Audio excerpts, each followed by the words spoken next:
Well, good morning. As of 8 a.m., Tropical Storm Elsa was located 35 miles west of Cedar Key, Florida, with maximum sustained winds of 65 miles per hour. It is now speeding up, going north at 14 miles per hour.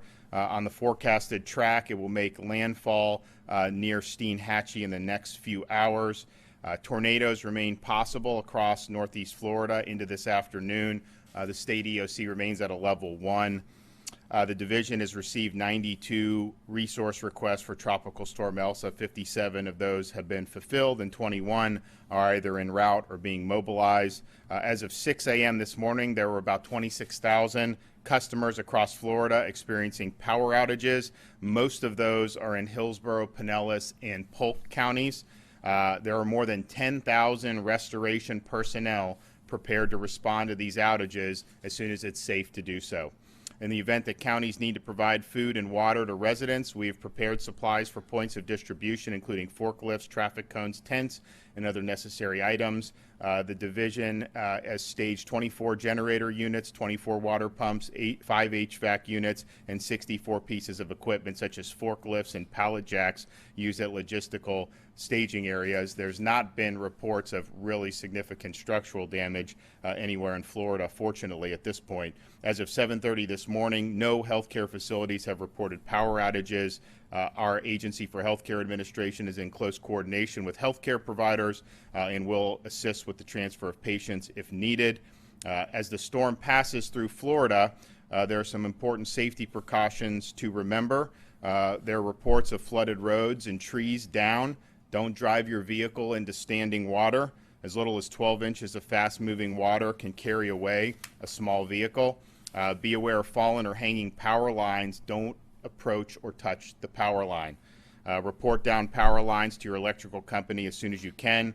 If your home is taken in water, don't use wet electrical devices. And if you've lost power, do not use generators inside your home or inside your garage, and do not put it immediately by a window with the window being open. Carbon monoxide poisoning can be life-threatening, and there have been more deaths from carbon monoxide poisoning over the last 4 years than there have been for direct impacts in storms in Florida, and we've had some significant storms hit our state.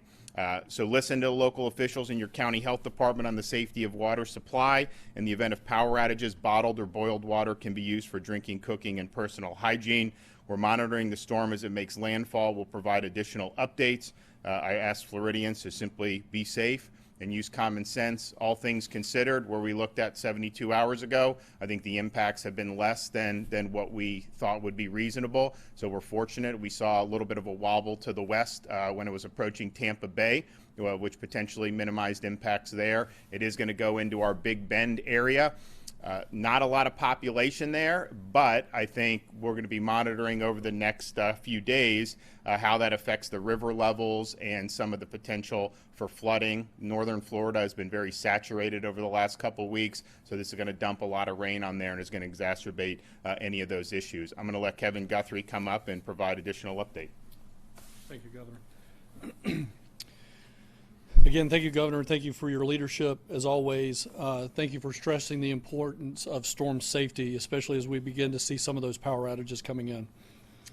As you begin to see damage from Tropical Storm Elsa, I want to emphasize the importance of documenting that damage in your communities. The division works very closely with FEMA. In fact, FEMA is here in our building on post-landfall operations to conduct damage assessments and ensure that all damage is properly submitted and documented. The best way to capture this damage is via photographs. This includes taking pictures of debris, high water lines, and property damage. You can assist in this effort by taking photos of the storm damage now. This will also help you ensure that any insurance claims you may need to submit once the storm passes will be obviously valid and help speed up that process. Accurate and comprehensive documentation of damage can help the state secure federal recovery funding. So as you begin to do your own damage assessments, please take pictures of your homes, the surrounding areas, and other areas in your communities. If you choose to upload photos of the damage through social media, please remember to tag the division so we can add it to our damage documentation as well. The division is at FLCERT, That's at FLCERT on Facebook and Twitter.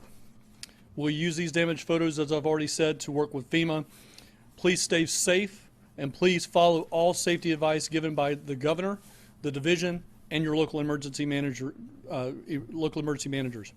The division will continue to work closely with our federal partners, and I appreciate your time. Thank you. And 2 weeks out, nothing, right? Do we see anything? Okay, so we don't see any tropical activity right now in kind of the 2-week horizon.